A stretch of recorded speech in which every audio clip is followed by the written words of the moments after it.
Alle mie spalle c'è la scuola primaria Jacopo Pirona, che è stata la scuola oggetto del provvedimento, sindaco, che lei ha emanato ieri sera, che ne dichiarava l'inagibilità e di fatto la chiusura fino a quando non sarebbe stata rimessa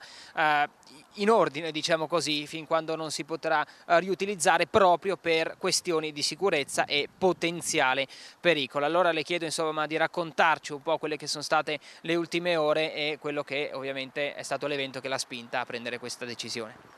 Ieri sera, dopo aver parlato con i vigili del fuoco che erano intervenuti e dopo essermi confrontato anche con la dirigente scolastica,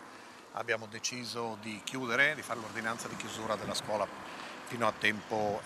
indeterminato, cioè fino a quando ovviamente ci saranno le condizioni per riaprirla, che io, parlando con gli uffici un momento fa, spero che sia già lunedì. Tra i paesi più colpiti dal maltempo, se non addirittura il più colpito in assoluto, c'è stato senza dubbio Dignano. Un tornado si è abbattuto sulla località friulana nelle scorse ore, scoperchiando parzialmente il tetto della scuola elementare Jacopo Pirona. Per motivi di sicurezza, quindi, il sindaco Giambattista Turridano ha dovuto emettere un'ordinanza che ne dichiarava la chiusura. Una chiusura che, come avete sentito, si spera possa essere il più breve possibile, anche grazie al lavoro dei volontari della Protezione Civile e delle altre squadre che hanno prestato soccorso. Un fatto che ha scosso il paese. Per fortuna, però, e questa è la cosa più importante, non si registrano persone ferite. Le squadre oggi sono intervenute, degli operai, della Protezione Civile e anche delle squadre esterne sono intervenute subito per mettere in sicurezza, ad esempio, tutta la parte degli alberi che erano caduti anche sulla recinzione,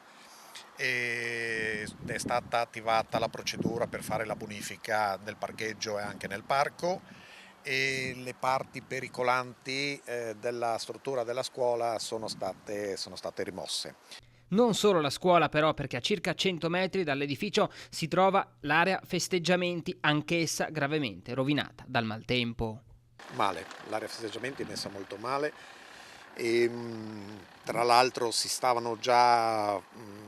iniziati i preparativi per l'organizzazione del Festival della Birra, che si tiene i primi 15 giorni di luglio,